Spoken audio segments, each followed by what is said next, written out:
Divine sign దైవ సంకేతం గురువారం మార్చి 27, 2025. దేవుని నుండి ఒక సూచన. రోమా 14:12. మనలో ప్రతివాడును తన్ను గురించి దేవునికి లెక్క ఒప్పగింపవలెను. ఈనాటి దైవాంశము లెక్క ఒప్పగింపవలెను. హెబ్రీ 9:27. మనుష్యులొక్కసారే మృతి పొందవలెనని నియమింపబడెను, ఆ తరువాత తీర్పు జరుగును. లూకా 12:16-21 వరకు చూద్దాం. మరియు ఆయన వారితో ఈ ఉపమానము చెప్పెను. ఒక ధనవంతుని భూమి సమృద్ధిగా పండెను.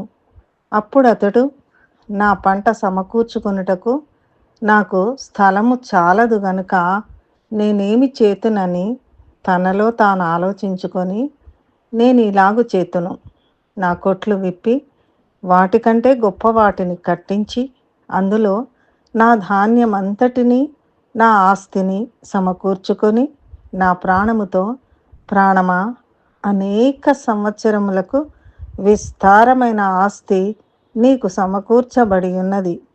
సుఖించుము, తినుము, త్రాగుము, సంతోషించుమని చెప్పుకొందును అనుకొనెను.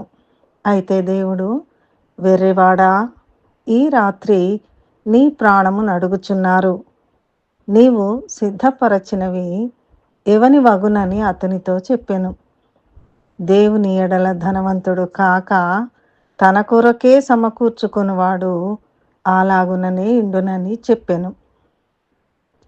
ఈ ఉపమానము ద్వారా దేవుడు మనతో మాట్లాడుచున్న దైవాంశము సామెతలు 27:1. రేపటి దినమును గూర్చి అతిశయపడకుము. ఏ దినమున ఏది సంభవించునో అది నీకు తెలియదు. దేవుడు మనల దీవించి మన కొరకే విస్తారమైన ఆస్తి సమకూర్చుకొనుట కాకుండా దేవుని ఎదుట ధనవంతుల మగుటకు తన కృప మనకు దయచేయునుగాక. ప్రార్థన. మా ప్రియ పరలోక తండ్రి, నీవిచ్చిన సమస్త ఈవులను బట్టి వందనములు.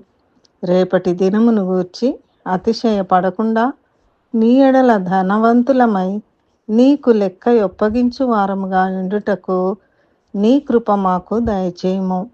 యేసు నామములో ప్రార్థిస్తున్నాము తండ్రి. ఆమెన్.